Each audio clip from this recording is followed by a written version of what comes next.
vote versus a town-by-town vote. And a lot of different issues were surrounding that, and the timing wasn't in favor of CBRSD to really dive into it because of the bond. And there's a lot of public commentary about the history of the town-by-town vote. But in general, the current regional agreement does not dictate the vote methodology. What does dictate is a state law, and CBRSD school committee selected to use a popular method vote for the new school and also the prior feasibility study vote. And as I think many people know, that the popular vote ended up being 88 votes more in favor of the new school. But one thing also to highlight in general, just for the general public, is that in most towns, the average turnout for the vote was less than 45%. So exactly what issue are we trying to resolve on this matter? So on July 25th, the school committee passed a motion related to the complaint from Hinsdale. And that motion, basically, I'll read the motion and then just generally summarize the letter. And this was moved by Member Peters, seconded by Member Wagner. Based upon concerns raised over the process utilized regarding April 6, 2019 vote for the incurrence of debt for New Waukeena High School, the school committee shall propose an amendment to Section X, Section 10 of the CBRS Regional Agreement by adding the following language to such section. In the incurrence of debt, the school committee is bound to solely utilize the provisions of General Law, Chapter 71, Section 16D, and may not utilize the provisions of General Law, Chapter 71, subsection 16N. Nor may the school committee utilize the provisions of the final section of subsection 14D to bypass the use of subsection 16D. The difference between D and N is simply 16D allows for any town member or any member town to reject a capital project. Just one town. One town. There's also a provision in that law that allows vocational school districts to use a 2/3 town vote. We are not a vocational school district, so therefore that does not apply. So by solely utilizing 16D, what this language is saying is that if they go with 16D, then any member town could reject a capital project, any one member town. And they kick it back, and the school committee can come back with another run through with that particular capital request. So this motion was passed on the 25th of July by 7 members, and members saying no included member Lazzari, Tucker, those are both Dalton representatives, and Wagner. So it was a 7-3 carry. So basically what this letter says is that we object to that motion that was passed on the 25th. I've been working with members of the school committee to try to come up with language for compromises. Those compromises that we created with the town of Hinsdale have been rejected by DESE for legal reasons. And DESE has come back and said the only options are D or N. So our objection basically, and I'll just read this section of the letter so the town members watching this understand what we're discussing. So the reasons why we object is because the town of Hinsdale and all towns were properly notified of the voting methodology selected as available by Mass State Law, General Law, Chapter 7116, and allowed under the CBRSD Regional Agreement. Again, the regional agreement currently today, which was approved back in, I think it was 1997, does not specify the voting methodology. Number 2, CBRSD Regional Agreement as amended in January 1997 does not require specific voting methodology. Therefore, the methodology option selected for the feasibility study and new school vote followed state statute. Number 3, Hinsdale Selectboard received formal presentations from the Waukeena Building Committee and members of the school committee, including Mr. Rich Peters, on February 27, 2019. Hinsdale Selectboard meeting minutes reflect that the Hinsdale Selectboard was directly notified of the voting method. Number 4 was not until after the successful vote for the New Waukeena High School when Hinsdale Selectboard objected to the voting method. Again, 88 votes in favor and shy of 45% on average across all towns of voter turnout. Number 5, the motion which was passed by the school committee supersedes state law, basically pushes state law to the side. Number 6, Mr. Peters did not have discussions with towns as noted in the minutes, specifically the town of Dalton prior to the development of a significant proposed motion, which is structured to impact all towns. The letter continues to highlight the state law options And in commentary to that, that the Select Board of Dalton does not recommend Section D because, again, any one member town can reject a proposal. So the second option leaves us with the popular vote, which we would suggest that's selected. This methodology allows for popular vote. CBRSD district towns vote with one voice. All town boards have an opportunity to educate voters. The proposal should or should not be supported. And finally, what we're asking the Central Berkshire Regional School District to do is to take this letter under advisement and address this concern and have it resolved prior to the end of February 2020. There is a 7-town advisory committee meeting on, I believe it's the 25th of February, where we can review this if it's on the agenda. But what I ask, my motion here, Mr. Chairman, is to submit this letter for approval by the board, each one of us sign this, and then submit it to address to the chair of the Central Berkshire Regional School District, Dr. Barbara Kraft-Reese, and then also carbon copy of the superintendent, Mr. Rich Peters, who's the vice chair, and all school committee members of our concern. Joe, is that a motion? That's a motion. Second. Okay, some discussion? I have just one question, Joe. So if the school committee goes with the current one town can sink all projects, do I understand? That's correct. I mean, somebody like Cumberland? Yes. That's correct. Oh my God. That's Okay. correct. Yeah, okay. Now, some members of the school committee believe that they can navigate a compromise through the state, but the state has come back and said the only two options are D and F. Yeah, so we have one or two options. That's right. That's the way that I'm interpreting this and through the discussions I've had and where we are. John, can I call on you for comments or anything from the? You can call on me, but I don't know if I can comment. Okay. Okay. It all depends on what you ask. Okay. No, I didn't know. I just know what your perspective was from the school.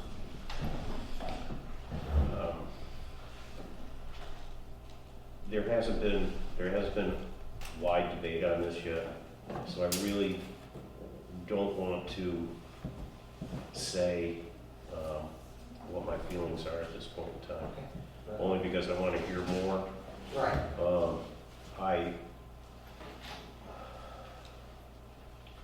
I believe in following state law. Let's just put it that way. Okay. If the law says it, that's Yeah, the so law. I think what we're gonna do is vote on this and go ahead with this because that's what we believe is. Oh, I understand that. The information in the letter is known by the committee, and it is being worked on.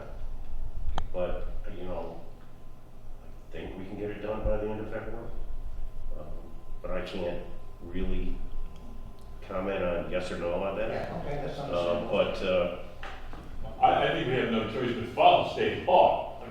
You just have to follow state law. I mean, total agreement with Ed, because that's exactly where this was guided up in the courts. Yeah. Because obviously it contravenes not only state law, but federal law too.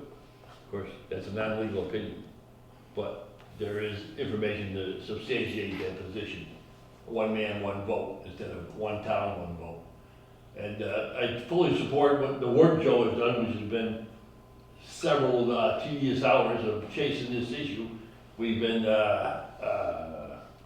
many misstatements have been made to Joe and myself regarding the situation. We've been stalled, we've been postponed. We started this back in October, and we've gotten nowhere. We can't even get it on the agenda. And I don't understand why we can't get it on the agenda.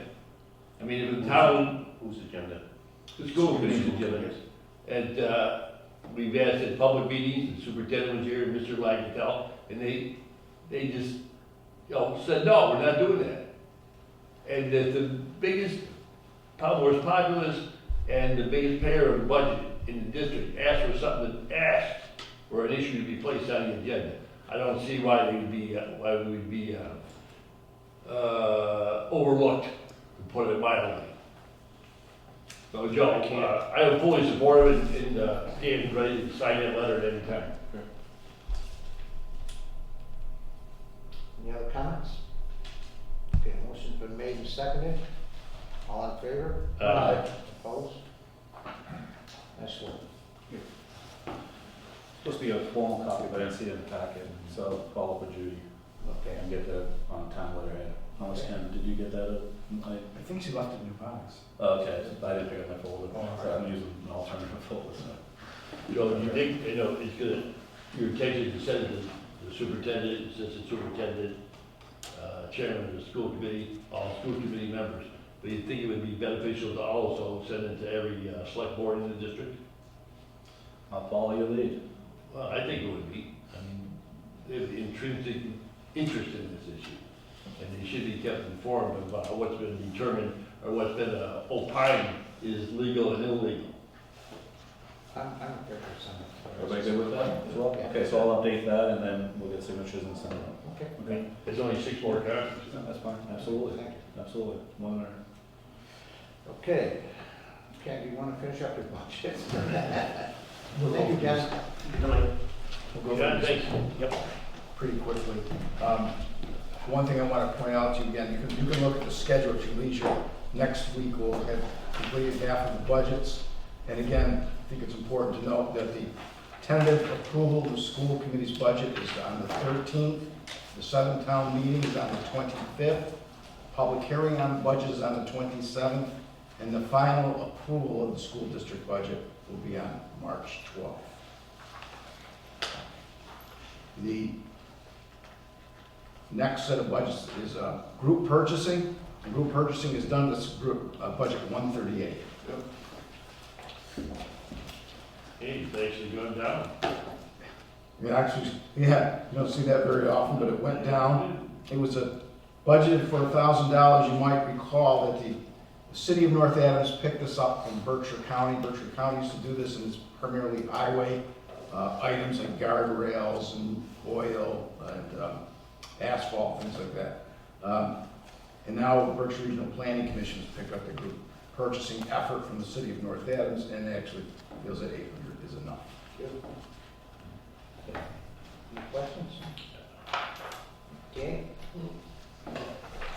Next budget is the town audit, and we have to have a full audit every 2 years. We have to do it every year, unless we pass $750,000 in federal funding, and I think we're okay, but that's, we won't come close to that. So the town accountant got a quote from our auditors at Scanlon Associates, and this is the same as it was 2 years ago, $16,000. Questions? Ken, do we get quotes from any other entity? No, we've been just using Scanlon. Okay. DA? Similarly, the next budget, 151, is legal counsel, Copeland and Page, legal counsel for many, many years. And you can see that we're recommending a $60,000 budget as we have for the past number of years, but you can see the actual expenditures going back to 2014. 16, we almost hit the 60,000. And in 18, we dropped to 11,000. Questions? DA? Okay, the next budget is 154, recording secretary.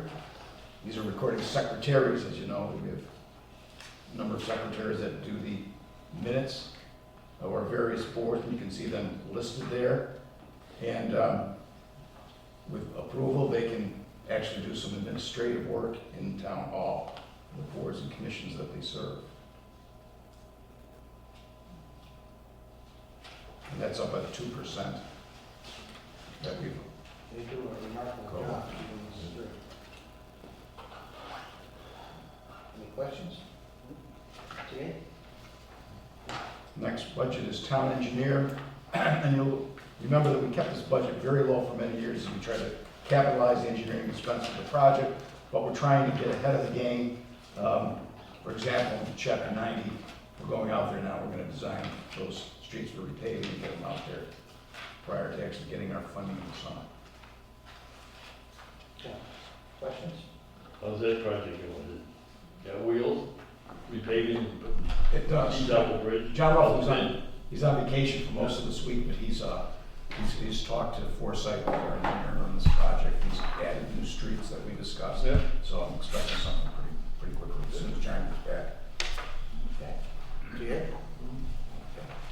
And I think that's our last question, Mr. Chairman.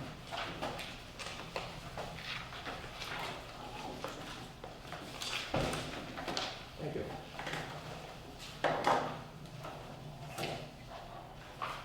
Okay, let's go to item 9, the disposition of the APA property, the former Barton Farm. Ken, I'll have you start us, and then... So you remember last September, I did a memorandum, and I had a memorandum reviewed by town council, and I provided you with a whole packet of information. This is a bit of a follow-up. I tried to just provide the essential information for your review.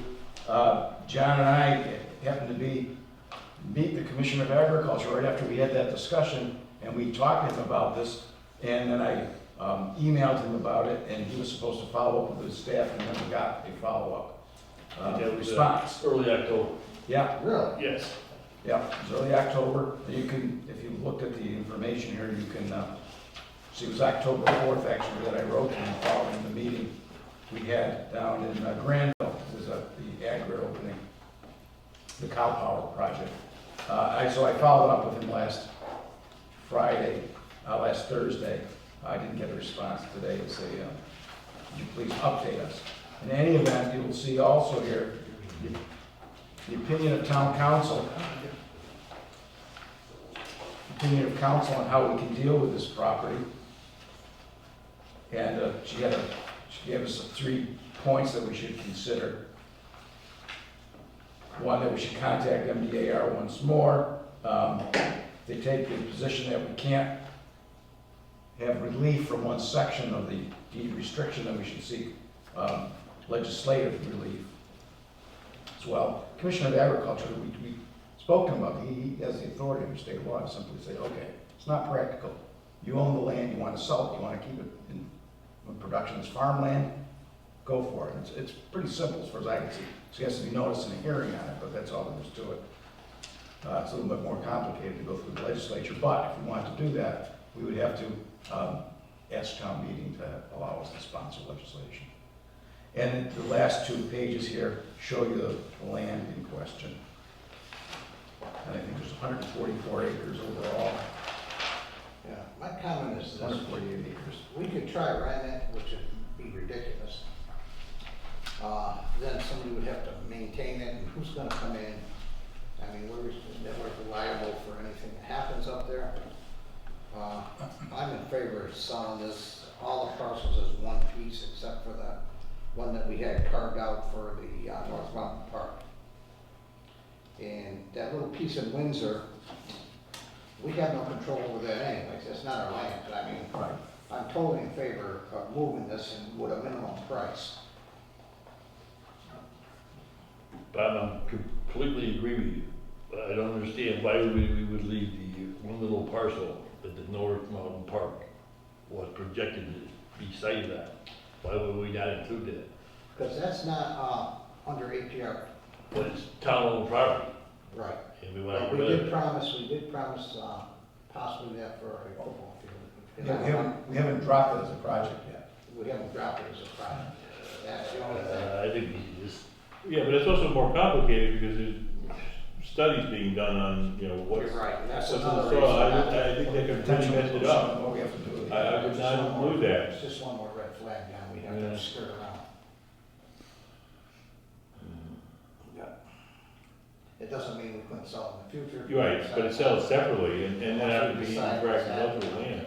but it could have more value at this time to a potential abutter or a citizen that's interested if there was one compact land grouping. I think you're gonna find many people very nervous about anything that has some suspect. Yeah. Well, they have to take their chances when they bid on it. And also, they're gonna have to take their chances with this, alleged division or non-division of the APR that's partially located in Windsor. I'm totally in favor of selling except for that little piece. I mean, 10 acres is not gonna make a big difference, I don't think.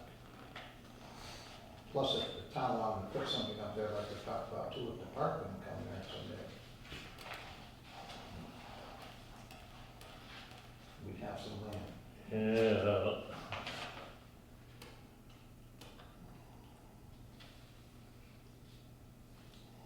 Others? I mean, okay, what we're, besides that small issue, what the board is debating right now is whether we should authorize this to be sold as soon as possible. Right. Irrespective of the opinion of the town attorney. Absolutely. That's my. Okay, do Yes. you understand that? Yes. Okay, I just I want to would know what we're talking about here. Yeah, I'm in complete agreement. I think you should include everything up there. I'm not in favor of giving up that. no, I'm not in favor of that, including that other 9 acres and stuff, no. And that's not even designated necessarily to have to be agricultural. I just think that's gonna really hurt the whole project, selling it, I really do. It could be. There are a lot of people that are really nervous about anything that is being tested in any way or has had a past history that would be a problem. If you own it, you have a problem, even if you didn't do it. Well, maybe we should let them worry about it. I think you're just not gonna have that many bidders, lower the price if you even find a bidder. I still think we can sell it without it, and Right. someday if we don't use it, I'm sure whoever buys it will be interested in buying it we can put the same acreage on there, same money. But all the questions are answered too, when the test is, sure. Can I just make one comment on Yes. that other piece of property? It doesn't have frontage, so, but it does have a right of way to it. So it is accessible, by right of way, but it doesn't have frontage. So were somebody to buy it, they'd be limited to uses that zoning doesn't require frontage for. And they would possibly, if they wanted better access than is required for, say, the agricultural use on the rest of the property, they'd be the one having to upgrade the roadway up there to whatever their standard was, whatever they needed. And they would be doing this improvement on land they don't own, they just have a right of way across. And I'm just throwing that out there because it's not clear, if you're not familiar with the property, that those are just features that would potentially make a difference to somebody who was gonna buy it. If the agricultural land was sold and this was left, and then you were trying to sell what's left, you just have that issue of the access not being on their property, not being on the property the person might want to buy. He's got a right of way, but he doesn't own the land that he would have to use to access it. And that might limit its value to a second party compared to somebody buying the whole property. They own now the land that is the access, and whatever improvements they do, they're doing at their own expense on their own property, as opposed to somebody buying it and doing all the improvements and expenses, but on somebody else's property. I understand that, but I actually think you get less money for the 144 acres if you include the other 9. Because people are being concerned. Can I ask a different question? Absolutely. There's a hypothetical question. Do you think that that's a valid point, that by including this 10-acre parcel in all the APR property, it would devalue the overall sale and cost the town money? I don't think so, no. I think that I think it would increase the total value because one, you have frontage now. If you buy the whole thing, that area that is not restricted has, if you own the whole property, now that unrestricted area has frontage because you own it. It's just if you separate it out, then the frontage belongs to whoever buys the ag land, And if somebody else buys the other property, now they bought property with no frontage. Whereas if it's all included, then that unrestricted land at least has frontage, which makes it more valuable. Even though the frontage is under APR, you're restricted on what you can do, but it still counts as frontage. I understand that. I still think some people get nervous when they find out it was a brownfield, where it's been designated as a brownfield. Yeah, but it would depend on the type of use they were thinking of using it for. The select board voted, Dickon, to carve that out of there for future playing fields for the town. And we Well, promised that to the town, some of the kids, and I'm not gonna take that away from the kids.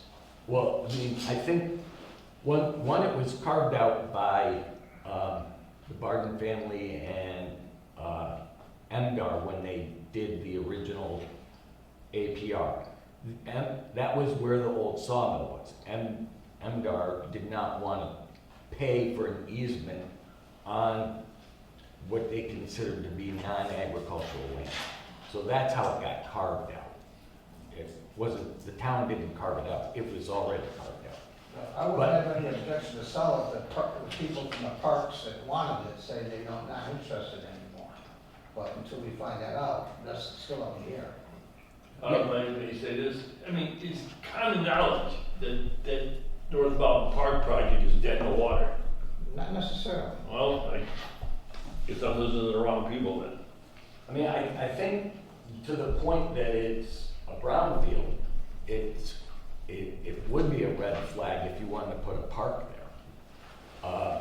If you wanted to use it for a yard to store logs, it's not, I mean, because it was an old sawmill, you know, and it's, I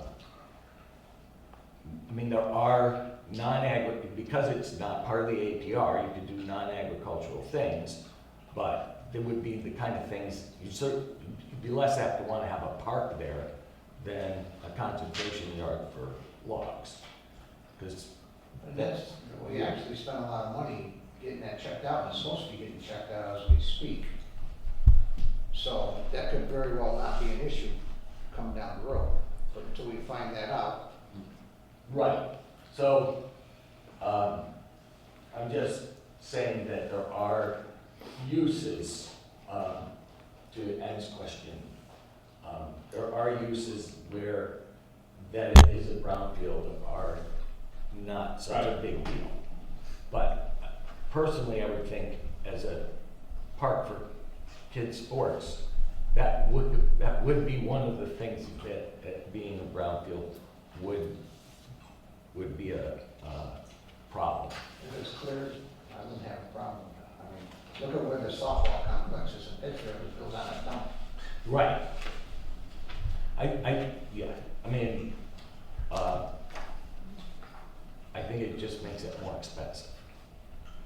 Is the North, Mr. Walter, I guess question for you, the North Mountain Park, what's the, John, you mentioned it's dead, it's still active, where is that currently? I know they wait for a lot of information, but I have no idea where they are. Yeah, we're waiting, we have to apply to the BRPC, we did the initial study, but for the actual cleanup, we have to get some more funds out of their fund, and so we have to file that application, but there's a bit of a process to go through. So should we defer this to our planning board with our recommendation of what we want to do, or what we want to ask for, or do they have a say in this matter, or no, does it already happen? I think so. Yeah, It's up to us to make Defer the next decision, okay. But you defer action on it, but. Yeah. I don't know if I'm on the planning board, I would prefer he didn't refer it to us. you want to refer it to you? No, I prefer strongly, you don't refer it to the Okay. planning board. Can we defer it till we talk to the people from North Mountain Park and see what their plans are? It may actually take a town meeting vote to reverse that decision. Yeah, I think it was transferred to the jurisdiction of Yes. the select board to create North Mountain Park. So that's another reason, I just assumed. There was a big vote on that, and there were a lot of people turned out for that particular meeting. Right. Yeah, I mean, you can do you know, to get the ag land off your hands, sell that and leave the other piece and see That what is my you want to recommendation. do. That's my recommendation too, we leave that little piece, and if we Yeah. don't decide to use it, we'll sell it. Right. I can support that. Huh? Yeah, I can go along with that. Okay. I mean, I prefer to get rid of the whole thing. I would too, John. If you could, but I'm worried. It's, you know, don't sit here- you shouldn't sit here and make up stories. We all know that the project is dead in the water, North Mountain Park. Yeah, but it was a town vote. I know, but that's, yes, that can be reversed. But as far as the planning to have a park up there, that's off the books. I think we should hear from Mark, he's not here tonight, really, because he's been very active in that project. In fact, Mark's one of the guys I talked to, or he Okay. talked to me about, they're actively looking for alternatives. They are. Well, they should. Yeah. And, they have a couple of proposals already, in fact, that, I can't think of his name, works for the CRA, Darren, Dustin. Dustin. Dustin what? Dustin Belcher told me he was gonna send yourself a letter indicating your interest, as you can relate it to the board, of other parcels of the town that may be available for temporary use while Macona Regional is under construction, such as where old Dalton High was, and the piece of property behind the senior center as it goes up to the High Street. Let's get rid of the APR, and we find out more information about that little piece, and then we'll have to get it back down to town ballot to get it off the town. Okay. Sell it. Just let me say one thing. I think we're in agreement that we sell all the APR, all property as one unit? Yeah. One Yes. unit. Oh, yeah. Okay, we're all in agreement on that. You have to Okay. do You that. have to, yeah. We don't have to, we can sell them individually. And then you get in that problem of you subdivided the APR, which is written right in there. Right. Okay. You can get permission from MDR to Okay. subdivide an APR, but without their permission. Good point, Dick. Good point, Dick. That makes our work easy. Now, something we mentioned a week ago, that issue evidently has been resolved. Can we set a minimum bid? That's what, I would like to have a minimum bid on it, yeah. So we should, you know, if the board thinks we know what it is, I can incorporate it in the motion. I don't Well, know. we don't We'd have know to that. We'd have to get guidance and see what Yeah. land. Well, is there any other land that's been sold around it that's similar land for a certain price? I don't know. I mean, APR land is, already had the development value sort of thought out of it. So, you really have to compare, APR land, you know, compare it to other APR land sales, not to land sales in general. Right, of course. Because, and in my opinion, it's hard to find a good comp for that kind of land because it's not really great ag land. And most of the time, the APR land that sells is a lot better ag land than that is, so it probably sells for a higher price than that would. Well, I thought when we first wanted to use one of those, near the. Right. That they said that was the best soils in Berkshire County. Well, that is prime soils, so it's in that it is in that particular area of prime soils, it would, you know, have that agricultural value associated with that. It breaks my But- heart to see that not being farmed, to be honest with you. But of the 160 acres, or 40 acres, 140 something acres, it is, a lot of it, that is forest land, and some of it is sort of not even reclaimed gravel pit, just naturally reclaimed gravel pit, was never flattened out, just trees grew in it. So I I'm not sure how, I mean, you would probably get somebody to appraise it who has experience appraising APR land. Would one of our DCR forcers be able to do that? They might be able to do a timber appraisal. That's, yeah, I'm wondering. I mean, typically that's done by the private consulting foresters, but because you're a town, you might be able to get a DCR forester to do it, and you don't have to pay them. Private landowners, when they need timber appraisals, don't get them for free from DCR. I'm not sure if it's a good mix of hardwood, softwood, or if it's mainly hardwood up through there, or what kind of hardwood. It's a mix. It's a mix. It's a kind of typical mix. But it is, you know, you could see if, I think it's Pete Grima is the service forester for this area. Might be able to ask him if he'd do it. But he wouldn't be doing a land appraisal, he could be doing a timber appraisal. Right. I think that you might be able to contact Berkshire Natural Resources Council and ask them who they use, because they do a lot of land deals. They get a lot of appraisals done. They would know who a logical appraiser for that. It's a BNR? BNRC, Berkshire Natural Resources Or Council. BNRC, okay, good suggestion. Because they do a lot of, they have a lot of appraisals done, so they know. And Pete Melanese, who works for Mass Fish and Wildlife, he's their land agent. He might be somebody you could talk to, I mean, because he's the person that buys land for Mass Fish and Wildlife and works out what those prices are and gets appraisals done. So, and he's right in Dalton. I mean, his office is right there next to Wacona. That's true. So I would say, talk to some of those people about who you could get to do an appraisal. Okay. Got all that, Ken? Yes, Okay, Nancy does. if we're in agreement, you want a motion? Yeah. Mr. Chairman, I move that the town of Dalton sell at public auction all our APR encumbered property located in the northeast quadrant of town. Northeast, right? I'll second that. All right. Motion's been made and seconded. Is there any further discussion?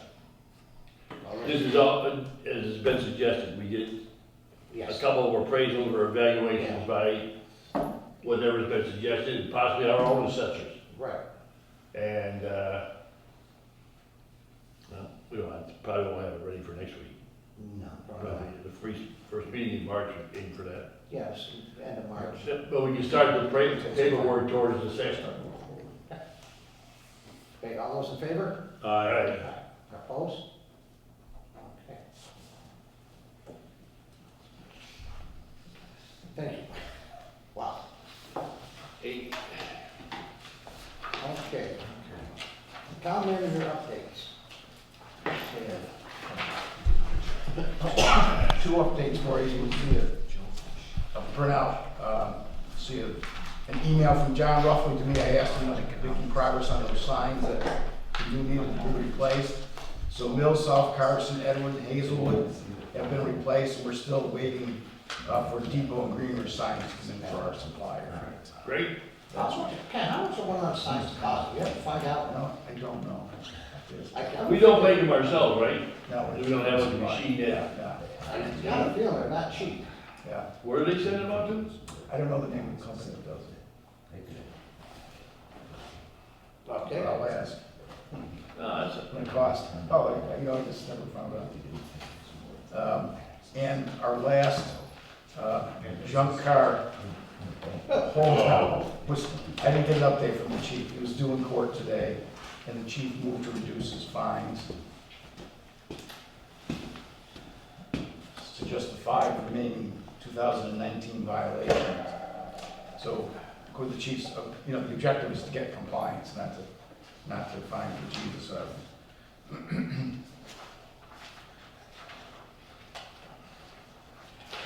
Ken, for next week, or do we get an update on the court action, and are we, Sure. results thereof? Thank you. That's it, Mr. Chairman, unless anybody has any questions on any particular project. Okay, did we ever find out about the person that got kept in their mailbox knocked down? Did it ever get replaced or whatever? It was fixed. Yeah, highway department will fix it. Okay, thank you. Okay. Anything else, Ken? Any other questions, Ken? That IT compact, Ken, we were looking at doing that in executive session. Did that get approved by council? Do you want to do that? Yeah, in fact, I went to the Attorney General's Office of Open Government, and they told me how we can do that. So Okay, next week, we'll have our, so future agenda for that, okay. it'll be next week, it's gonna come. Oh, great. As a presentation. Excellent, thank you. That's very helpful. Okay, anything else? Remarks of the select board, anyone? Again, Bob, great event at the stationery factory this past weekend to support the Lions Club and the 12th Man Group. It was a fantastic event with Union Jack, and they had a great time, so many more to come. But Yes. that is a gem in our community, and I would highly recommend folks attend future events at the stationery factory. It was. Great time by all. I know in a raffle, but it's okay, great time by all. I know. Anyone else? I just want to say thank you to Nancy. I understand this is your last meeting with us. That's sad. Oh. It's really sad. You did a great job. You know, I'm sorry, and you've done a fantastic job with the minutes. Absolutely. Good luck to your future, and thank you for everything you've done for us. We really appreciate it. You're welcome. Anything else? Okay. Brings us to our announcements. Turn the page, if you will. That's square figures. Okay.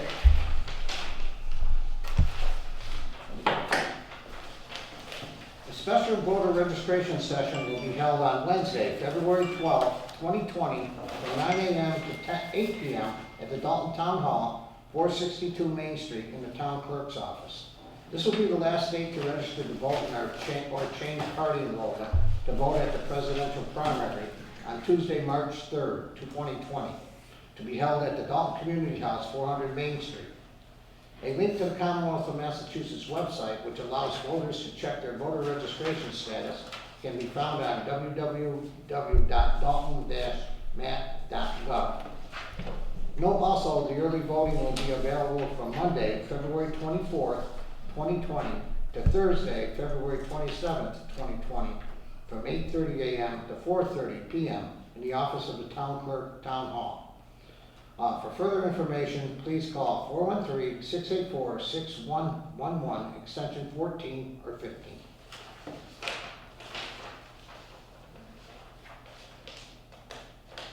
Dalton, along with Beckett, Sheffield, and Stockbridge, are applying for a housing rehab grant program. Up to $40,000 can become available to income-eligible homeowners for critical home repairs through interest-free deferred payment forgiving loans. Please join us for a public hearing at 7 p.m., February 10th, 2020, at the Dalton Senior Center. It'll be next Monday right here at part of our meeting. The town clerk would also remind Dalton residents that dog licenses are due on January 1st, 2020. Information offering the option of licensing by mail was included in your annual census form. Send the proper fees, proof of spading or neutering, or in rabies documentation. These documents and fees can also be placed at the drop box on South Carson Avenue. A $10 late fee is being charged as of February 1st, 2020, so owners of unlicensed dog after that date must remember to add $10 to the licensing check. A $50 failure to license fine will also be imposed as of April 1st, 2020 for those dog owners who remain unlicensed. For any questions or concerns, please contact the town clerk's office at 684-6111, extension 14 or 15. The Dalton Police Department is reminding citizens of Dalton of the winter parking ban which went into effect on November 15, 2019, and will be in effect to April 15, 2020. State Representative Paul Mark holds office hours at the Town Hall in Main Street and the Callahan Room on Tuesdays from 9 a.m. to 4 p.m. with the exception of the third Tuesday of each month. On the third Tuesdays, office hours are 9 a.m. to 1 p.m. at the Town Hall and from 1 p.m. to 4 p.m. at the Dalton Senior Center. You can reach Mark at his district number, which is 413-464-5635. I hold office by appointments at either at the Town Hall or at the Senior Center. For further information or to schedule an appointment, please call 413-684-6111, extension 11. Thank you. Motion to adjourn, Mr. Boyd. Mr. Chairman, I move we adjourn. I'll second that motion. All right. Motion is second. All those in favor? Aye. Opposed?